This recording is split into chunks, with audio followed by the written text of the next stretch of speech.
2024 జనవరి మాసము చివరి నూతన పునరుత్థాన దినం. దేవుడు మన పట్ల చేసిన మేలంతటి మనం జ్ఞాపకం చేసుకుందాం. ఇప్పటి వరకు దేవుడు తన యొక్క కృపను సన్నిధిని మనకు తోడుగా ఉంచి మనల్ని నడిపించిన దేవుడు 2024 జనవరి మాసం అంతా కూడా దేవుని యొక్క సన్నిధిలో మనం కనబడడానికి దేవుడు మహాభాగ్యమును మనకు అనుగ్రహించారు. ఆయన చేసిన ప్రతి మేలుకే మనమందరం కూడా స్వరాలెత్తి దేవుని యొక్క నామాన్ని మహిమపరుద్దాము. హల్లెలూయా, హల్లెలూయా, స్తోత్రం, స్తోత్రం, స్తోత్రం, స్తోత్రం. గొప్ప దేవా నీకు స్తోత్రము నాయన. నిన్న నేడు నిరంతరము ఏకరీతిగా ఉన్న దేవా నీకు స్తోత్రము నాయన.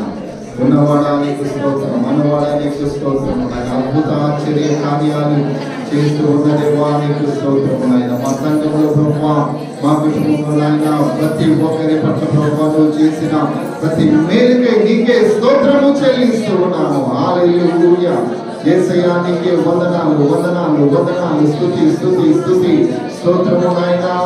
హల్లెలూయా, హల్లెలూయా.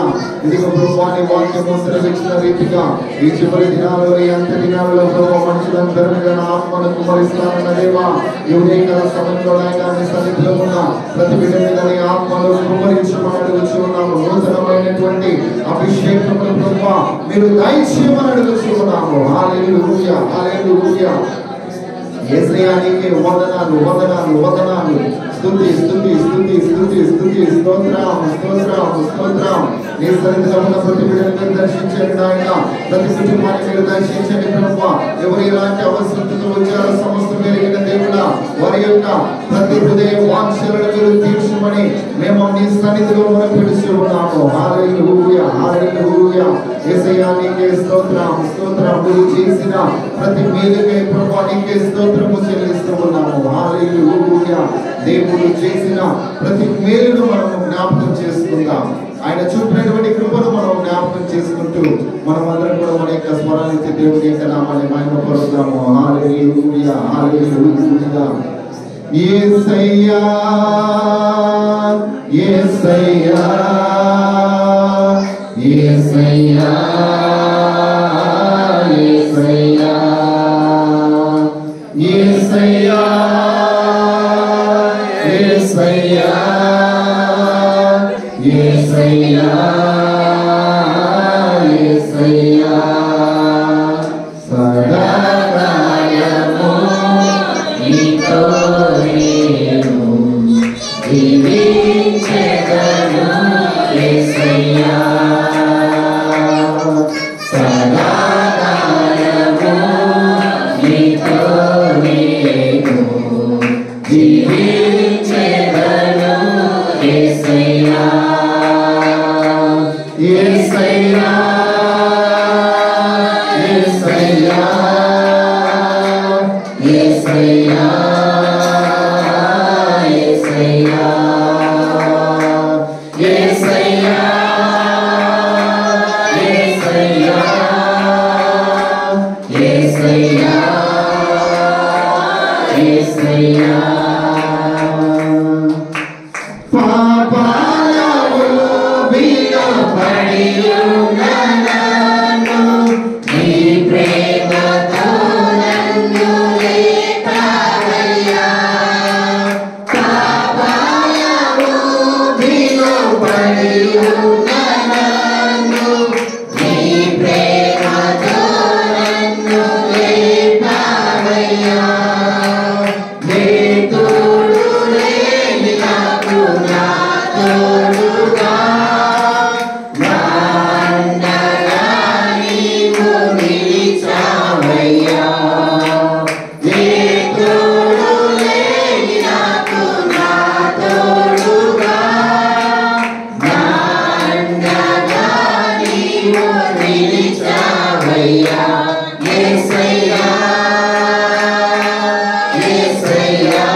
చూపించి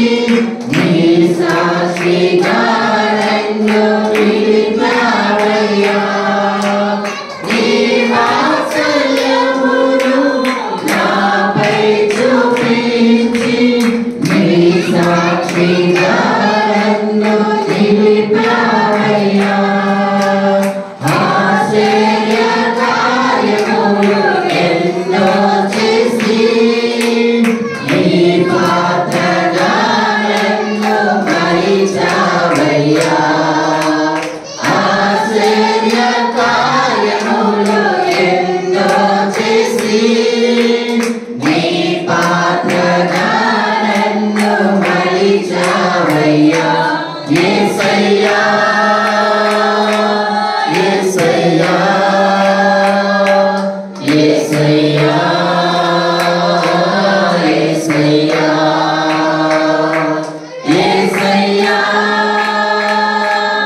యేసయ్యా యేసయ్యా యేసయ్యా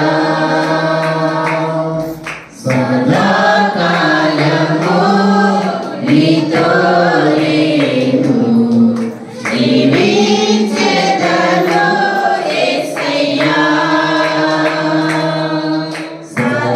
సదాకాలము నీతో నేను జీవించెదను యేసయ్యా యేసయ్యా యేసయ్యా యేసయ్యా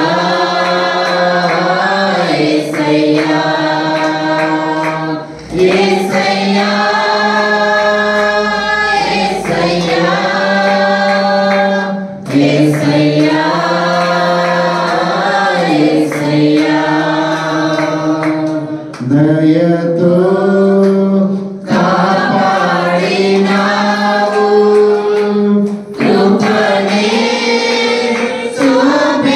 చూపించినావు దయతో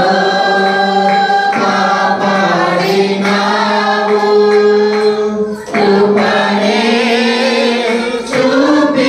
చూపించినావు నిన్ను మరువనేసు నిన్ను విడువనేసు స్తుతించెదాని నామం దేవా అనుదినం మహాగణుడా పరిశుద్ధుడా నీకే వందనాలు స్తుతులు స్తోత్రాలు చెల్లిస్తూ ఉన్నాం. గడుస్తూ ఉన్నటువంటి ప్రతిదినం 2024 జనవరి మాసంలో ప్రభువా నీ కృపలు నాయన మమ్మల్ని అందరినీ కూడా భద్రపరిచి నడిపించావు. నీకే స్తోత్రము నాయన. నీ సన్నిధిలో ఉన్న ప్రతి ఒక్కరిని ప్రభువా మీరు దీవించండి, ఆశీర్వదించండి నాయన. ఎంతమంది అయితే ప్రభువా ఈ యొక్క మాటలు వింటూ ఉన్నారో వారందరిని మీరు దర్శించండి నాయన. నీ వాక్యము సెలవిచ్చిన రీతిగా ప్రభువా మమ్మల్ని అందరినీ కూడా నాయన సీయోనులో నుండి మీరు ఆశీర్వదించమని ప్రార్థిస్తూ ఉన్నాం. నీ సన్నిధిలో ప్రభువా ఈ మాటలైతే మాకందరికీ అవసరం.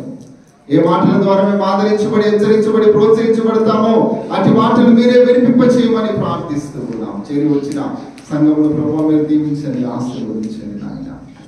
ప్రతి ఒక్కరిని ప్రభువా పేరు పేరున మీరు జ్ఞాపకం చేసుకునండి నాయన. మరి ఒకసారి మా జీవితంలో ప్రభువా నువ్వు చేసిన ప్రతి మేలుకి నీకే కృతజ్ఞతాస్తుతులు చెల్లిస్తూ ముందున్నటువంటి సమయాన్ని ప్రభువా నీ చేతులకి అప్పగిస్తూ నిధిలో చాటున నన్ను మరుగు చేసుకున్నామని సంఘముతో ప్రభువా మీరే మాట్లాడమని విత్తబడుతున్న ప్రతి మాట వింటున్నటువంటి మా అందరి హృదయాలలో నాటుకొని నూరంతల ఫలభరితమైనటువంటి దీవెనలు మేము పొందుకోవడానికి నీ సహాయములు మాకు దయచేయమని చేరి వచ్చినటువంటి బిడ్డలకి చేస్తూ ఉన్నాం. ఈ మైకు శబ్దం ద్వారా ఈ వాక్యాన్ని ఎంతమంది అయితే వింటూ ఉన్నారో ఇదిగో నాయన మరి యూట్యూబ్ ద్వారా కూడా వింటూ ఉన్నటువంటి బిడ్డలందరినీ కూడా మీరు దర్శిస్తూ ఉన్నందుకు నీకే వందనాలు చెల్లిస్తూ ఉన్నాం. మీరే వారితో మాట్లాడుతూ ఉన్నందుకు నీకే వందనాలు చెల్లిస్తూ ఉన్నాం. ఈ సమయాన్ని అంతటిని కూడా నీ చేతులకు అప్పగిస్తూ యేసు పరిశుద్ధ నామములో అడిగి వేడుకొంచున్నాము తండ్రి, ఆమేన్. దేవునికి మహిమ కలుగును గాక. సందర్భం కూర్చున్నాం.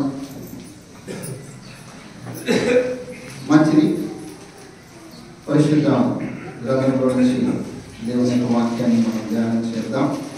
ఈరోజు మరి మన మధ్యలో నూతన వధువులు ఉన్నారు. మరి సుసన్న తిమోతి దేవుడు వారిని ఆశీర్వదించి వారి యొక్క వివాహ జీవితాన్ని వారిద్దరిని కూడా మరి జనవరి మాసం ఈ నెలలోనే 19వ తేదీ మరి వివాహం జరిగింది. మొదటి ఆదివారము మరి సెంటినరీ చర్చ్ చర్చల గవర్నమెంట్ ప్రాంతంలో మొదటి ఆదివారంలో పాల్గొన్నారు. ఈరోజు వారికి 2వ ఆదివారం శివనేమి సంఘంలో ఉన్నారు. వారిని బట్టి దేవాతి దేవునికి మహిమ పరుస్తూ గట్టి ఒకసారి చప్పట్లు బట్టి వారిని ఆహ్వానిస్తారు. ఇలాగే మీ జీవితకాలం అంతయు దేవుని సన్నిధిలో గడపాలి. మరి దేవుని కొరకు మరి పరిచర్య కొరకు మీ కుటుంబము సంఘానికి ఆశీర్వాదకరంగా ఉండాలి. మీ జీవిత కాలంలో మీరు ఒక మంచి పేరు సంపాదించుకొని దేవుడు మిమ్మల్ని అన్ని రకాలుగా సంతానాన్ని అభివృద్ధిగా, అలాగే మీరు కావలసినటువంటి ఆర్థిక వనరులు, మీకున్నటువంటి సమస్తాన్ని ఏదైతే అవసరమో దేవుడు తన యొక్క మహిమలో మిమ్మల్ని ఆశీర్వదించును గాక. హల్లెలూయా. మంచిది. పరిశుద్ధ లేఖన భాగంలో నుంచి ఒక వాక్య భాగాన్ని మనము ధ్యానం చేద్దాం. గడిచిన 3 వారాలు దేవుని యొక్క వాక్యాన్ని మనం విన్నాం. ఈ 2024వ సంవత్సరంలో మనము ఆగిపోక ఏం చేయాలి? ఆగిపోవాలి. అంత మాత్రమే కాదు, కానీ మన జీవితంలో దేవుడు ఏదైనా చేయగలడు అని మనం నమ్మితే దేవుడు ఏం చేస్తాడు? సమస్తాన్ని మన జీవితంలో జరిగిస్తాడు. దేవునికి స్తోత్రం. హల్లెలూయా. ఈరోజు ఒక వాక్య భాగాన్ని మీరు చెప్పండి. నేనేమనుకున్నాను అంటే ఈ యొక్క వాక్య భాగానికి ఒక మూల అంశము కనుక మనకందరికీ ఏమంశం అంటే 2వ అధ్యాయము కానాను యొక్క వివాహంలో జరిగిన ఒక సంఘటనని మనం చాలాసార్లు విన్నాము, చాలాసార్లు చదివాము. దేవుడు అక్కడ నీటిని ఏం చేశాడు? అందరు చెప్పాలి. నీటిని ఏం చేశాడు? ద్రాక్ష రసముగా. అందరు చెప్పాలి. ఏం చేశాడు? మార్చాడు. నీటిని ఆయన ద్రాక్ష రసముగా మార్చాడు. దేవునికి స్తోత్రం. హల్లెలూయా. మన దేవుడు ఎలాంటి వాడు అనంటే ఆయన అనుకుంటే మన జీవితంలో ఏదైనా మార్చగల దేవుడు. దేవునికి స్తోత్రం. హల్లెలూయా. మనము నమ్మి విశ్వసిస్తే అది ఏదైనా సరే మన జీవితంలో దేవుడు ఏం చేస్తాడు? దాన్ని మార్చివేస్తాడు. మనుషులకు అసాధ్యమైనటువంటిది కానీ ఇక ఇది మా వల్ల కాదు, ఇది ఇక మేము చేయలేము, దీనిని చేయడము మా వల్లనే కాదు, ఇంకెవరి వల్ల కాదు అనుకున్న వాటిని కూడా దేవుడు ఏం చేస్తాడు? మార్చివేస్తాడు. దేవునికి స్తోత్రం కలుగును గాక. హల్లెలూయా. మన దేవుడు సమస్తమును కూడా మార్చగలిగే దేవుడు. ఇది మన మూల వాక్య అంశము. దేవునికి స్తోత్రం కలుగును గాక. హల్లెలూయా. ఏంటి చెప్పండి ఒకసారి అందరూ. అమ్మ ఏంటి?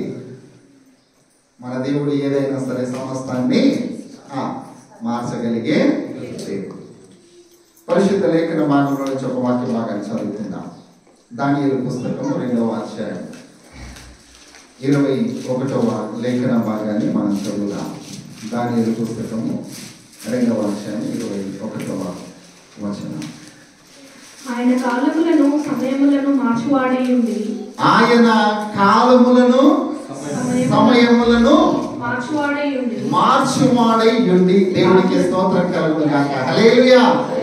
మన దేవుడు మన జీవితాన్ని మాత్రమే కాదు కానీ ఏం చేస్తూ ఉన్నాడు ఇప్పుడు ఆయన చెప్పాలి. ఏం చేస్తూ ఉన్నాడు? అందరూ చెప్పాలి. కాలములను ఇంకా సమయమును. మనకు రోజుకు 24 గంటల సమయం. ఇప్పుడు ఏ కాలం ఇది? ఏ కాలం అండి ఇది? ఏ కాలం అమ్మా? చలికాలం. ఈ కాలంలో దేవుడు ఏం చేస్తూ ఉన్నాడు? మన సమయాన్ని మార్చి వేయగల దేవుడు. దేవునికి స్తోత్రం. హల్లెలూయా. ఈ వాతావరణంలో, ఈ పరిస్థితుల్లో ఒకవేళ అనారోగ్య పరిస్థితులు ఉన్నా కూడా ఎంతో మంది ఈ యొక్క వాతావరణానికి బలహీనమైపోయి అనారోగ్యమైపోయి ఇంట్లో నుంచి బయటికి రాకుండా ఉన్నటువంటి వాళ్ళు ఎంతో మంది ఉన్నారు. కానీ అదే సమయంలో మనల్ని దేవుడు ఏం చేశాడు? సంపూర్ణమైనటువంటి ఆరోగ్యాన్ని ఇచ్చాడు. దేవునికి స్తోత్రం. హల్లెలూయా. ఆయన కాలములను సమయములను మార్చగలిగిన దేవుడు. ఎవరు మాట్లాడుతూ ఉన్నారో తెలుసా? మరి గొప్ప భక్తుడండి. దానియేలు గొప్ప ప్రవచన వరము కలిగినటువంటి గొప్ప మరి ప్రవక్త, దైవజనుడు. ఏ సందర్భంలో మాట్లాడుతూ ఉన్నాడు అంటే ఒక పరిస్థితి ఎదురైంది. ఆ కాలంలో రాజుకు వచ్చినటువంటి ప్రభావాన్ని చెప్పడానికి మరి ఎంతగానో అక్కడ ఉన్నటువంటి వారిని ఏం చేస్తూ ఉన్నారో తెలుసా, ఆ భావాన్ని తెలియచేయడానికి మరి ఆయన అక్కడ ఉన్నటువంటి వారందరినీ కూడా, అంటే ఆ భావం యొక్క కళ భావం యొక్క విషయాన్ని తెలియజేయడానికి రాజుకు ఆ జరుగుతూ ఉన్న ఈ యొక్క కాలక్రమంలో ఏం జరుగుతూ ఉంది అని అంటే అది అలాగా దానియేలు చెవున పడింది. దేవునికి స్తోత్రం, హల్లెలూయా. రాజుకు వచ్చినటువంటి ఆ కళ ఏదైతే ఉందో దాని యొక్క భావం చెప్పగలిగే వారు ఎవరు లేరు అని దానియేలు విన్నప్పుడు దానియేలు వెళ్ళి రాస్తా అంటూ ఉన్నాడు, అయ్యా నాకు గనక నువ్వు సమయం ఇస్తే నేనేం చేస్తానో తెలుసా, ఆ యొక్క భావమును చెప్పివేస్తాను. అప్పుడు దానియేలు ఏం చేశాడు అంటే తన ముగ్గురు స్నేహితులను పిలుచుకున్నాడు. దేవునికి స్తోత్రం, హల్లెలూయా. పిలుచుకొని షద్రక్ మేషక్ అబేద్నెగోను పిలుచుకొని వారితో అన్నాడు, ఇదిగో మన దేవుడు గొప్పవాడు. ఈరోజు చాలా మందికి స్నేహితులు ఉంటారు. చాలా మందికి ఎవరుంటారు చెప్పండి? స్నేహితులు ఉంటారు. ఎలాంటి స్నేహితులు ఉంటారో తెలుసా? నీవు తాగడానికి వెళ్తా ఉంటే నీ అమ్మడు వచ్చే స్నేహితులు ఉంటారు. నీవు తినడానికి వెళ్తూ ఉంటే తినడానికి వచ్చే స్నేహితులు ఉంటారు. నీవు గొడవకు వెళ్తే నీతో పాటు గొడవకు వచ్చే స్నేహితులు ఉంటారు. కానీ నేను ప్రార్థనకు వెళ్తా ఉన్నాను, దేవుని మందిరానికి వెళ్తా ఉన్నాను, సువార్త కూటానికి వెళ్తా ఉన్నాను అని నువ్వు చెప్పు. తాగడానికి వచ్చే స్నేహితులు, గొడవకు వచ్చే స్నేహితులు, తినడానికి వచ్చే స్నేహితులు నీ వెంబడా చర్చికి మాత్రము రాదు. అలాంటి స్నేహం ఉంది ఈ లోకంలో చాలా మందికి. కానీ దానియేలు యొక్క స్నేహితులు ఎలాంటి వారో తెలుసా? దేవుని యొక్క సన్నిధిలో మోకరించి ప్రార్థన చేసేవారు. దేవునికి స్తోత్రం, హల్లెలూయా, హల్లెలూయా. అందుకే దేవుడు అంటాడు, ఇదిగో ఈ లోక స్నేహము అది దేవునికి వైర్యము. అందుకే మనం లోకంలో ఎవరితో స్నేహం చేస్తా ఉన్నాం, ఎలాంటి వారితో మన యొక్క సహవాసము ఉంటా ఉంది. ఒకసారి ఏం చేయాలి, మనము పరీక్షించుకోవాలి. మనకున్నటువంటి స్నేహితులు, మన యొక్క సర్కిల్ ఏదైతే ఉంటుందో ఆ సర్కిల్ ఎలా ఉండాలో తెలుసా? నువ్వు ప్రార్థన చేస్తే నీ ప్రార్థనలో ఏకీభవించేవారై ఉండాలి. దేవునికి స్తోత్రం, హల్లెలూయా. మీరు ఎక్కడికైనా ప్రార్థనకు వెళ్తా ఉన్నాను అని అంటే నేను వస్తాను అనేటువంటి స్నేహితులు మనకు కావాలి. అలాంటి స్నేహం మనం చేయాలి. ఈ లోకంలో ఎవరిని ఎంచుకోవాలని అన్నా కూడా కొన్ని మన చేతిలో లేవు, కానీ కొన్ని మాత్రం మన చేతిలోనే ఉన్నాయి. కాబట్టి మనం ఎవరితో స్నేహం చేస్తా ఉన్నాం, ఎలాంటి వారితో స్నేహము చేస్తా ఉన్నాం, ఒకసారి ఏం చేయాలి, మనల్ని మనము పరీక్షించుకోవాలి. కానీ దానియేలు యొక్క స్నేహితులు ఎలాంటి వారో తెలుసా అండి? దానియేలు చెప్పిన మాటను విని దేవుని యొక్క సన్నిధిలో ప్రార్థించే గొప్ప స్నేహితులు. దేవునికి స్తోత్రం చెల్లిద్దాం, హల్లెలూయా, హల్లెలూయా. వీరు వెళ్ళి ప్రార్థన చేసి దానియేలు అంటూ ఉన్నాడు కదా వారితో, ఇదిగో కాలగతులు, కాల సమయాలు మార్చివేయగలిగే దేవుడు మన దేవుడు. దేవునికి స్తోత్రం, హల్లెలూయా. నా జీవితంలో ఏదో ఒకటి జరగబోతా ఉంది, ఆ జరగబోయేది ఏదో నాకు తెలియదు, కానీ నీకన్నా ముందు ఎవరికి తెలుసు? దేవునికి తెలుసు. అపోస్తల కార్యం 1వ అధ్యాయం 7వ వచనం చదవండి. ఏమంటా ఉన్నాడు ఆయన? చదవండి ఒకసారి. అపోస్తల కార్యం 1వ అధ్యాయం 7వ వచనం చదవండి. అపోస్తల కార్యం 1వ అధ్యాయం 7వ వచనం. కాలములను సమయములను తండ్రి తన స్వాధీనమందు దేవునికి స్తోత్రం, హల్లెలూయా. కాలం ఎక్కడుందంట? ఆయన ఆధీనములో ఉంది. సమయం ఎక్కడ ఉంది? ఎక్కడ చెప్పండి? దేవుని స్వాధీనంలో ఉన్నాయి ఈ రెండు కూడా. అందుకే దేవుని యొక్క వాక్యం మనతో మాట్లాడుతూ ఉంది. ఏమన్నా తెలుసా? దినములు చెడ్డయి కనుక మీరు ఏం పోగొట్టుకోకూడదు? సమయమును పోగొట్టుకొనక మీరు సద్వినియోగము చేసుకుంటూ అజ్ఞానుల వలె కాక ఎలా ఉండాలి? నారిన వలె ఉండాలి. దేవునికి మహిమ కలుగును గాక. హల్లెలూయా. కారణం ఏంటి అని అంటే సమయం ఎవరి ఆధీనంలో ఉంది? దేవుని ఆధీనం. మీకు తెలుసో లేదో కానీ ఆదివారం రోజు మీకు సమయం దొరకడం అనేటువంటిది చాలా కష్టం. ఇక రానున్న రోజుల్లో ఈ విషయాన్ని గుర్తుపెట్టుకోవాలి. ఒకవేళ ఆదివారం సమయం దొరికినా కూడా సరైనటువంటి వాక్యము అందక మరి ఎంతో మంది ఎన్నో సంఘాలలో నిరాశగా ఉంటా ఉన్నారు. కారణం ఏంటో తెలుసా? దేవుడు మనకి ఇచ్చిన సమయాన్ని మనం సద్వినియోగం చేసుకునే రోజున ఆ వాక్యం మనకి ఏమైపోతా ఉందో తెలుసా? దూరమై పోతాం. ఈ రోజు చెప్పబడే వాక్యము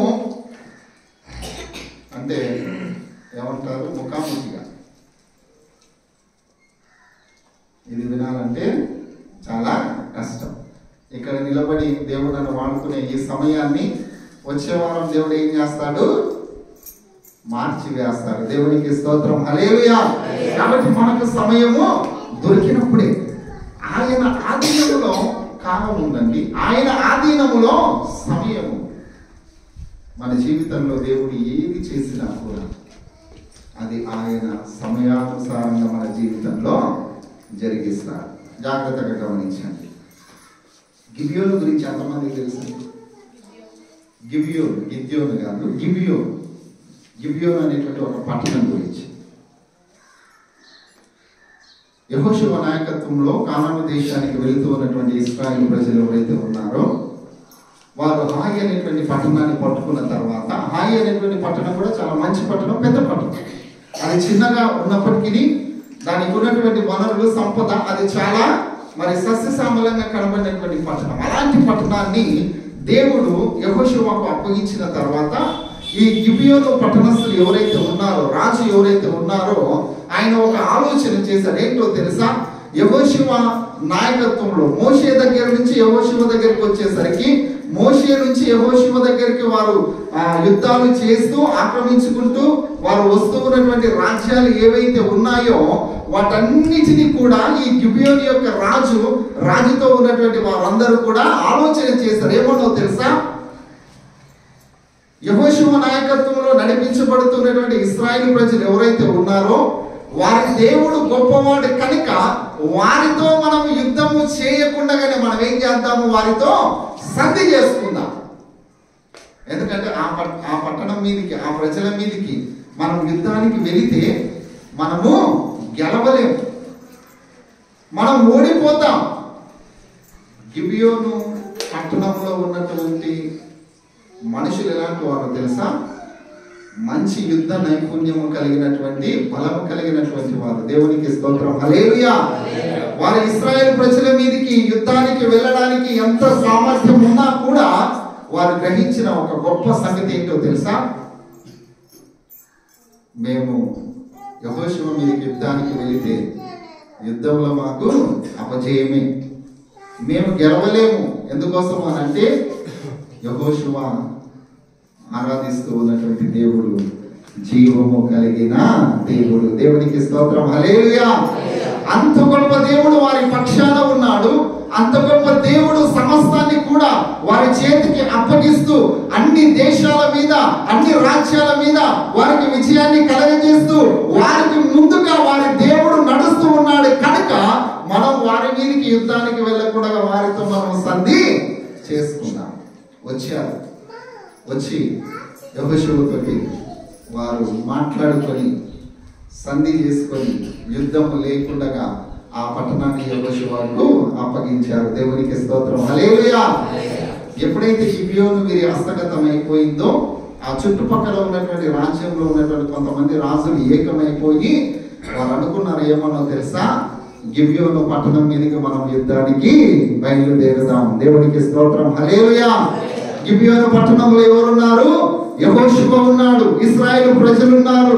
అలాంటి ప్రజలకే, అలాంటి పట్టణంలో ఉన్నటువంటి ఆ యొక్క మరి యెహోషువ నాయకత్వంలో నడిపించబడుతూ ఉన్నటువంటి ఆ యొక్క ఇశ్రాయేలు ప్రజల మీదకే ఈ గిబియోను దేశస్తులు వెళ్లకుండా వారితో సంధి చేసుకొని రాజీపడి వారి యొక్క పట్టణాన్ని అప్పగించిన తర్వాత ఎప్పుడైతే ఆ యొక్క పట్టణాన్ని చుట్టుముట్టాలి అని ఇతర రాజ్యంలో ఉన్నటువంటి రాజ్యం వారు మరి ముట్టడానికి వచ్చారో ఆ విషయాన్ని తెలుసుకున్న యెహోషువ ఏం చేశాడో తెలుసా?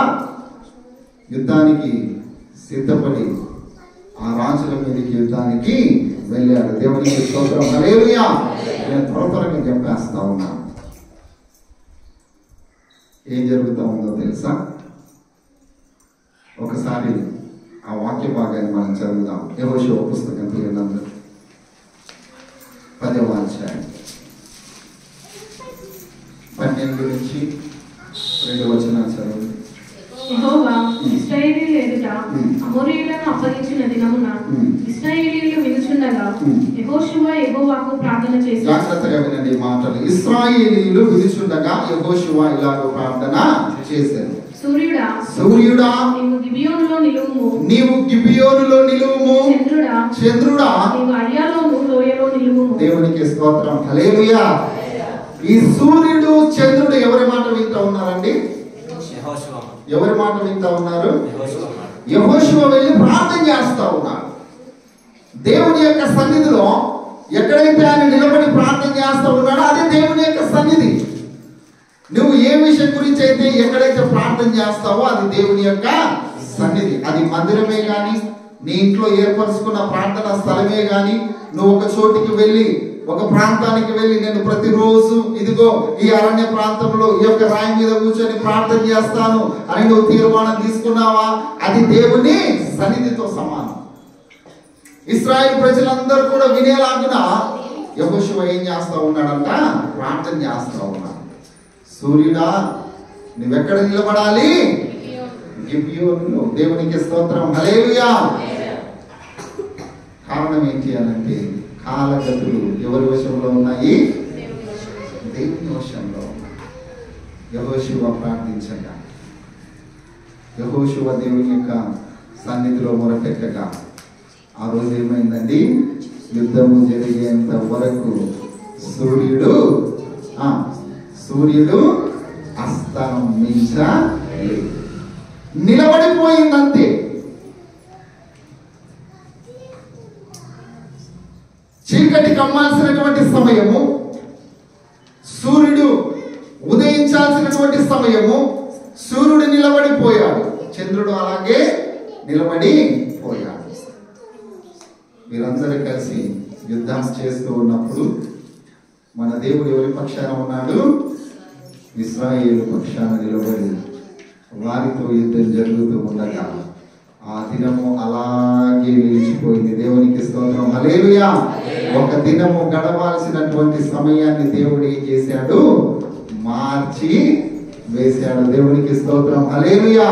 నీ జీవితంలో దేవుడు ఏదైనా చెయ్యాలి అని అనుకుంటే ఆయన నీ జీవితంలో సమస్తాన్ని కూడా మార్చగలిగిన దేవుడు. చరిత్రలో ఒకరోజు నిలబడిపోయాడు. యుద్ధంలో విజయం కలిగజేసేంత వరకు సూర్యుడు అలాగే ఉన్నాడు, చంద్రుడు అలాగే ఉన్నాడు. దేవునికి స్తోత్రం. హల్లెలూయా. క్రీస్తునందు ప్రియమైనటువంటి వాళ్ళ మన జీవితంలో దేవుడు ఎలాంటి వాడో తెలుసా? దేవుడు మహిమ పొందాలి అని అనుకుంటే ఆయన ఎలాగైనా మన ద్వారా మహిమ తెచ్చుకుంటారు. ఈ విషయాన్ని మీరు బాగా గుర్తుపెట్టుకోవాలి. గత రాత్రి నేను చెప్పాను, మీరు రాలేదు. దేవుడు మహిమ పొందాలి అని మన గురించి అనుకుంటే ఆయన ఎలాగైనా మహిమ పొందుకుంటాడు. ఎలాగో తెలుసా? పోయిన వారం మీరు విన్నారు కదా, అయ్యా లాజరు రోగి అయి ఉన్నాడు, నీవు వచ్చి బాగు చేయని వర్తమానము పంపారు. కానీ ఆయన ఏం చేశాడు? అక్కడే ఉండి ఎప్పుడు వచ్చాడు? 4వ రోజు లాజరు యొక్క సమాధి వద్దకు వచ్చాడు. వస్తూ ఉన్న సమయంలో శిష్యులతో అన్న మాట ఏంటో తెలుసా? యేసు ప్రభువారు, లాజరుకి ఇది మరణము కొరకు వచ్చినది కాదు కానీ దేవుని యొక్క నామము మహిమపరచబడడానికి. అంటే లాజరు చనిపోవడం ద్వారా ఎవరికి మహిమ? ఎవరికి మహిమ? అందరు చెప్పాలి. ఎవరు చనిపోతే? లాజరు చనిపోతే. అంటే ఏంటి? దేవుడు మహిమ పొందాలి అని అనుకుంటే మన మరణము ద్వారా కూడా ఆయన మహిమ పొందుకుంటాడు. దేవునికి స్తోత్రం. హల్లెలూయా. అంత భయంకరమైన పరిస్థితిని మనము తెచ్చుకోకూడదు. జాగ్రత్తగా గుర్తుపెట్టుకోవాలి. ఇసుక యొక్క పరిస్థితి మనకందరికి బాగా తెలుసు కదా. ఇంకా అంతకన్నా గొప్ప భక్తులు ఎవరైనా ఉన్నారా అండి? చెప్పండి. హిజ్కియా కన్నా గొప్ప భక్తులు ఎవరైనా ఉన్నారు? హిజ్కియా కన్నా ముందు నేను ఒక రాజు గురించి మీతో పంచుకోవాలి. ఒకసారి 2వ దినవృత్తాంతంలో పుస్తకాన్ని చూడండి. ఒకసారి 33వ అధ్యాయము మొదటి వచనాన్ని చదవండి.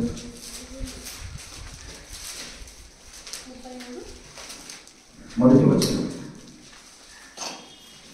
మనష్షే ఏలన ఆరంభించినప్పుడు, జాగ్రత్తగా వినండి. మనష్షే ఏలన ఆరంభించినప్పుడు 12 ఏళ్ల వాడై యెరూషలేములో 75 సంవత్సరములు ఏలెను. దేవునికి స్తోత్రం. హల్లెలూయా. ఎవరండి ఇతను? ఏ రాజు? మనష్షే. ఎన్ని సంవత్సరాలకి ఇతను రాజు అయ్యాడో తెలుసా? ఎన్ని సంవత్సరాలకమ్మా? చదవండి ఒకసారి, అందరూ మాట చదవండి. బైబిల్ ఉన్న వాళ్ళందరూ. మనష్షే ఏలన ఆరంభించినప్పుడు ఎంత ఆయన వయసు? 12 సంవత్సరాలు. 12 సంవత్సరాలకే మనష్షే ఏమయ్యాడు? రాజయ్యాడు. ఎవరు ఈ మనష్షే అంటే హిజ్కియా యొక్క కుమారుడు. దేవునికి స్తోత్రం కలుగును గాక. హల్లెలూయా. హిజ్కియా కుమారుడే మనష్షే. అయితే ఈ మనష్షే ఎప్పుడు పుట్టాడో తెలుసా? హిజ్కియాకు మరణకరమైనటువంటి రోగం వచ్చిన తర్వాత యెషయా ఆయన దగ్గరికి వచ్చి, అయ్యా నువ్వు చనిపోతా ఉన్నావు, నువ్వేం చెయ్యి? నీ ఇల్లు చక్కబెట్టుకో. దేవునికి స్తోత్రం. హల్లెలూయా. ఏమండి, ఎవరికైనా సరే దేవుడు మాట్లాడుతూ ఉన్నప్పుడు దేవుడు గనక మన దగ్గరికి వచ్చి ఇంకా నీ టైం అయిపోయింది, నువ్వేం చెయ్యి? నీ ఇల్లును చక్కబెట్టుకో అని అన్నాడు అనుకో, మంచిదయ్యా, నేను చనిపోతాను కదా, ఇంకా నేను చనిపోతా ఉన్నాను కాబట్టి నేను చక్క పెట్టుకున్నాను, సంతోషంగా ఉంటామండి. ఒక ధనవంతుడు అనుకున్నాడంట, నా ప్రాణమా తినుము తాకు. కానీ ఏమన్నారు తెలుసా? వెర్రివాడ, ఈ రాత్రి నీ ప్రాణం అడుగుతున్నాడు, నీ పరిస్థితి ఏంటి? అసలు ఈ మాటలు వింటే ఒళ్ళు జలజలిస్తున్నారు. దేవుడే కనుక మన జీవితంలో అలాంటి పరిస్థితినే తీసుకొని వస్తే మనం ఎలా ఉంటాం? ధైర్యంగా ఉంటామా? చాలా మంది ఈరోజు బాధపడేది ఏంటో తెలుసా? కొంతమంది, అయ్యా మా పిల్లలకి ఇంకా పెళ్ళిళ్ళు కాలేదు, మా పిల్లలకు పెళ్ళిళ్ళు చేయాలి. కొంతమంది హార్ట్ పేషెంట్లు కానీ రోగంతో బాధపడుతున్నటువంటి వారు కానీ వాళ్ళ ఇళ్ళలో ఆడపిల్లలు ఉన్నారనుకోండి, వాళ్ళు ఎలా ఫీల్ అవుతారో తెలుసా? ఎప్పుడు ఏం జరుగుతుందో మాకు తెలియదు కాబట్టి మా పిల్లల పెళ్ళిళ్ళు చేయాలి. హిజ్కియా యొక్క పరిస్థితి ఎలాంటిది అంటే, ఇక దేవుడు చెప్పేశాడు కదా, ఇక నువ్వు మరణం మోసం ఉన్నావు, నువ్వు చనిపోతావు, నువ్వేం చెయ్యి? నీ ఇల్లు చక్కబెట్టుకో. క్రీస్తునందు ప్రియమైనటువంటి వారు, హిజ్కియా ఏం చేశాడండి? బాధతో కన్నీరు కారుస్తూ తన యొక్క ముఖాన్ని ఎక్కడికి? గోడ వైపు తిప్పుకొని దేవుని యొక్క సన్నిధిలో మోకరించి ఏం చేస్తా ఉన్నాడో తెలుసా? కన్నీరు గాంచి ప్రార్థన చేస్తా ఉన్నాడు. దేవునికి స్తోత్రం. హల్లెలూయా. కన్నీరు గాంచి ప్రార్థన చేస్తా ఉన్నాడు. దేవుని ప్రార్థన చేస్తా, అయ్యా నేను ఎంత యథార్థవంతుడైనా, దేవతా స్తంభములను పడగొట్టాను, అన్ని దేవులను కొలిసే వారి యొక్క గుడులను పడగొట్టాను, వాటన్నిటిని కూడా నేను నిర్మూలన చేశాను. అది కేవలము నీ కొరకే. నేను ఎంత నీతివంతున్నో, ఎంత న్యాయవంతున్నో, ఎంత యథార్థవంతున్నో ఒక్కసారి నువ్వు నన్ను జ్ఞాపకము చేసుకో అని ఏం చేశాడు? దేవుని యొక్క సన్నిధిలోనికి వెళ్ళి ప్రార్థన చేశాడు. వెంటనే మరలా అలా చెప్పి ఇలా వెళ్ళిన దేవుని యొక్క వాక్కులు మరలా వెనక్కి వచ్చేసి, హిజ్కియా దేవుడు నీ ప్రార్థనలు విన్నాడు, నీకు మరలా 15 సంవత్సరాలు అధిక ఆయుష్ను ఇస్తా ఉన్నాడు. దేవునికి స్తోత్రం. హల్లెలూయా. చనిపోతాడు అనుకున్నవాడు ప్రార్థన ద్వారా బ్రతికాడు. దేవునికి స్తోత్రం. హల్లెలూయా. ఈరోజు ఎంతో మంది విశ్వాసులైనటువంటి వారు, దేవుని బిడ్డలైనటువంటి వారు దేవుని యందు భయభక్తులు కలిగినటువంటి వారి యొక్క కుటుంబంలో జరిగిన పరిస్థితులను బట్టి హాస్పిటల్లో ఉన్న, ఇంట్లో ఉన్న దైవజనులకు ఎక్కడికో ఎవరికో ఫోన్ చేసి, అయ్యా మా పరిస్థితి ఇలాగ ఉంది, మా కొరకు ప్రార్థన చేయండి అని అంటే కొంతమంది ఏం చేస్తూ ఉన్నారో తెలుసా? దైవజనులు కన్నీరు నాచి వారి కొరకు ప్రార్థన చేస్తా ఉన్నారు. మరణకరమైన పరిస్థితుల్లో, మరణ పడకలో ఉండగా ఎంతో మంది ప్రార్థన ద్వారా రక్షించబడతా ఉన్నారు. దేవునికి స్తోత్రం. హల్లెలూయా, హల్లెలూయా.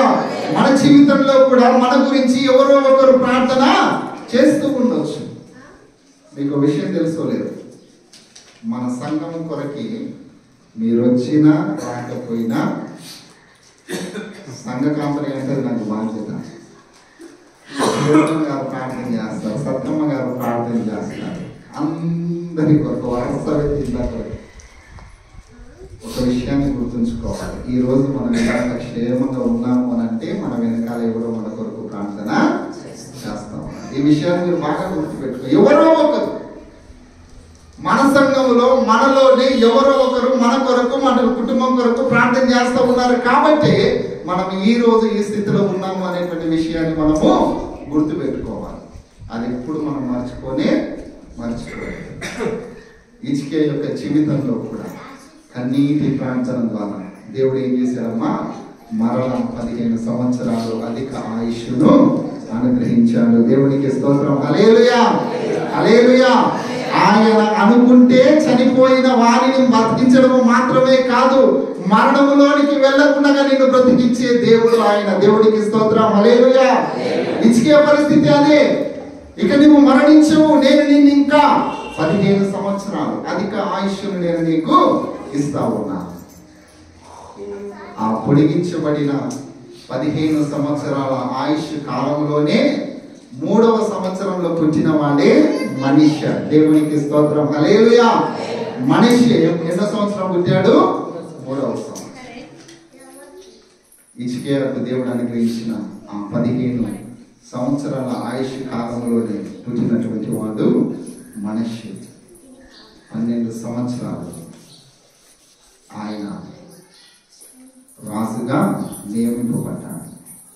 కానీ తన జీవిత కాలం ప్రారంభమైంది ఎలాగో తెలుసా? తండ్రి అనుసరించిన బాటలో నడవక, తండ్రిని చూసి తండ్రి యొక్క ఆత్మీయ స్థితి, తండ్రి ఎలాగ దేవునికి దగ్గరగా ఉండి దేవుని యొక్క కార్యాలు జరిగించాడో అలాగా మనిషి బ్రతకక చివరికి దేవుడు మనిషిను మొత్తితేనే కాదు మరలా తిరిగి మనిషి ఏం చేశాడు? దేవుని యొక్క సన్నిధికి వచ్చాడు. దేవునికి స్తోత్రం. హల్లెలూయా. క్రీస్తునందు ప్రియమైనటువంటి వార్త, మన దేవుడు అని అనుకుంటే మన ఆయుష్ కాలము, కీర్తనకారుడు ఏమంటారో తెలుసా? అయ్యా నా దినములు ఎన్నో నాకు నేర్పించు. నేను ఎంతకాలం ఉంటాను ఇంకా? ఎందుకంటే నా కాలగతులు నీ వశంలో ఉన్నాయి.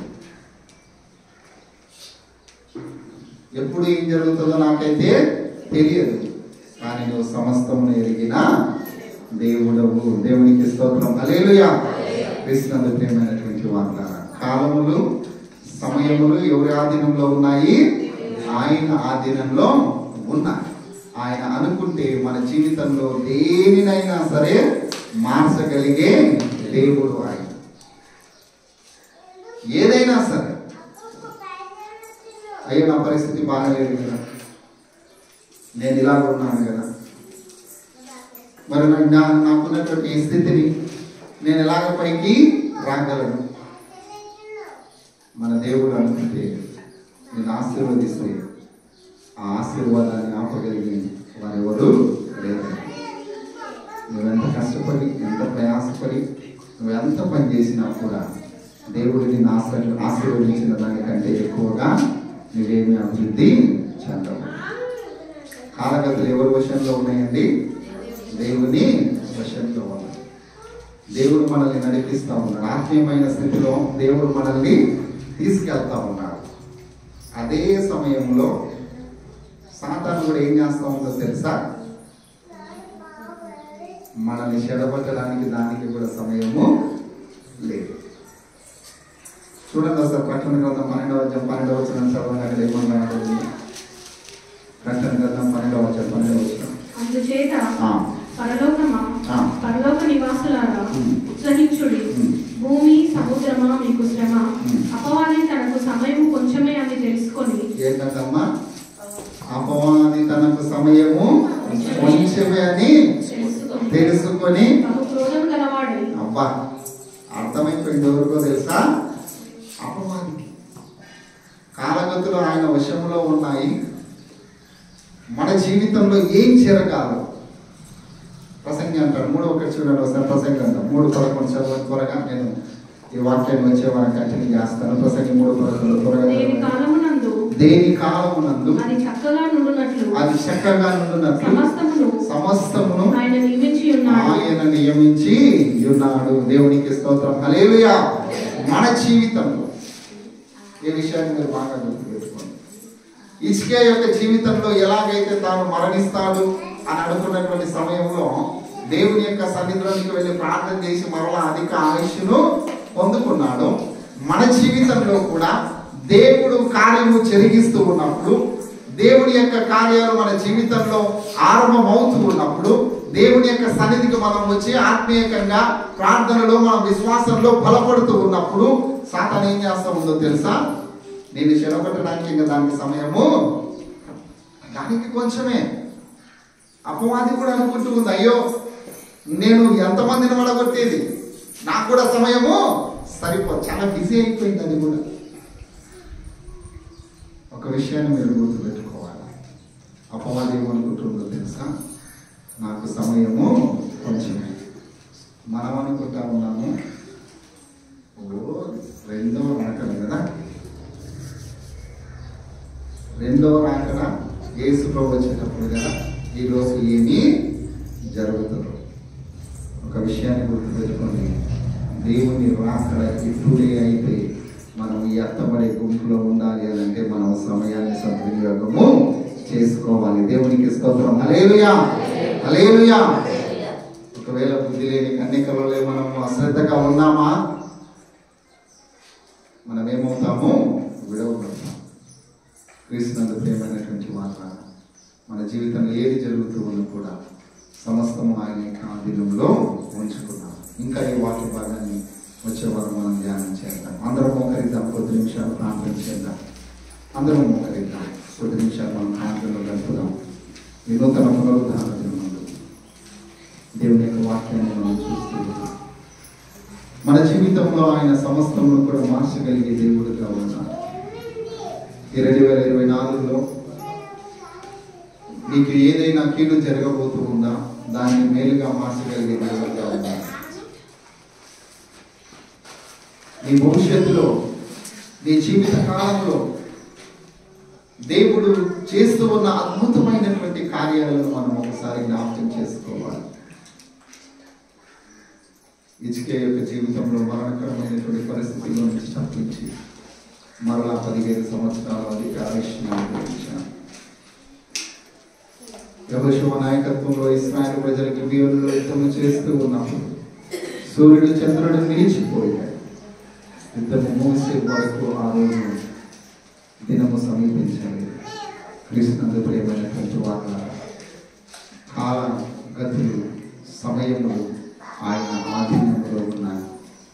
దేవుడు ఈ సృష్టిలో ఏర్పాటు చేసినటువంటి కాలాలు, సమయాలు ఆయన ఆధీనంలోనే పెట్టుకొని ఉన్నాడు. ఎప్పుడు ఏమి జరగాలనో సమస్తము ఎరిగిన దేవుడు. మన జీవితంలో ఏ సమయంలో ఎలాంటి కార్యాలు జరగాలి ముందుగానే మరి మన జీవితంలో జరిగినటువంటి దేవుడుగా ఉన్నారు. రేపు ఏం జరుగుతూ ఉందో నీకైతే తెలియదు, కానీ మన దేవుడు ఎరిగినటువంటి వాడు. ఈ భవిష్యత్తులో ఏం జరుగుతూ ఉందో మనకైతే తెలియదు, కానీ సమస్తమును ఎరిగినటువంటి దేవుడు ఆయన. క్రీస్తునందు ప్రియమైనటువంటి వాడు. అంత గొప్ప దేవుని నీవు నేను కలిగి ఉన్నావు. మనమందరం కూడా మోకరించి దేవుని యొక్క సన్నిధిలో ప్రార్థన చేద్దాం. సమస్తం జరిగినటువంటి దేవుని మనం కలిగి ఉన్నాం. అయా జరుగుతూ ఉన్నటువంటి వాటిని ఏవైనా ఇదిగో ఆయన నూతన సంవత్సరంలో మాతో మాట్లాడా. నేను మిమ్మల్ని గురించి ఉద్దేశించిన సంగతులు రాబో కాలమందు మీకు అవి మంచివే కానీ హానికరమైనవి కావు అని నీ వాక్యము సెలవిస్తూ ఉంది. ఈ 2024 జనవరి మాసంలో ఇప్పటి వరకు నాయన మా జీవితంలో జరిగించినవన్నీ కూడా మంచిగానే ఉన్నాయి. ఒకవేళ కీడు జరిగేదేమో కానీ నీవు దానిని మార్చివేసి మాకు ఆశీర్వాదకరంగా నీవు ఉంచావు నాయన. నీకు స్తోత్రం ప్రభువా. మనమందరం ప్రార్థన చేద్దాం. మహాగణుడ పరిశుద్ధుడా నీకే వందనాలు స్తుతులు స్తోత్రాలు ప్రభువా. చేరి వచ్చినటువంటి సంఘమును ప్రభువా మీరు దీవించండి, ఆశీర్వదించండి నాయన. నీ కృపలో భద్రపరిచి నడిపించండి. ఇదిగో ప్రభువా సమస్తమును కూడా ఎరిగినటువంటి దేవుడు నీకే స్తోత్రము నాయన. మా జీవితంలో జరుగుతూ ఉన్నటువంటి వాటన్నిటిని మేలుకరంగా మాకు మారుస్తూ ఉన్న దేవా నీకే స్తోత్రము చెల్లిస్తూ ఉన్నాము నాయన. దీవించండి, ఆశీర్వదించండి నాయన, కనికరించండి ప్రభువా.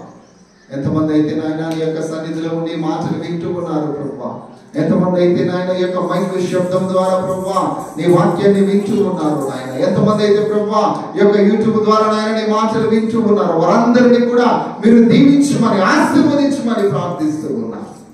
సమస్తమును ప్రభువా మేలుకరంగా మాకు మారుస్తూ ఉన్న దేవా నీకే స్తోత్రం నాయన. ఈ వాక్య భాగాన్ని మేము నాయన ఆత్మీయమైనటువంటి సర్వ సత్యంలోనికి నడిపించబడి నేర్చుకోవడానికి నీ కృపను మాకు దయచేయమని ముందున్నటువంటి సమయాన్ని అంతటిని చేతులకు అప్పగిస్తూ యేసు పరిశుద్ధ నామములో వేడుకొంచున్నాము తండ్రి. ఆమేన్. దేవుని ప్రేమ, కుమారుడైన యేసుక్రీస్తు యొక్క కృప, పరిశుద్ధాత్మ యొక్క సహవాసము, సమాధానము సదాకాలంలో తోడని నడిపించునుగాక. ఆమేన్. ఆమేన్. అందరికి వందనాలు. దేవుని దీవించునుగాక.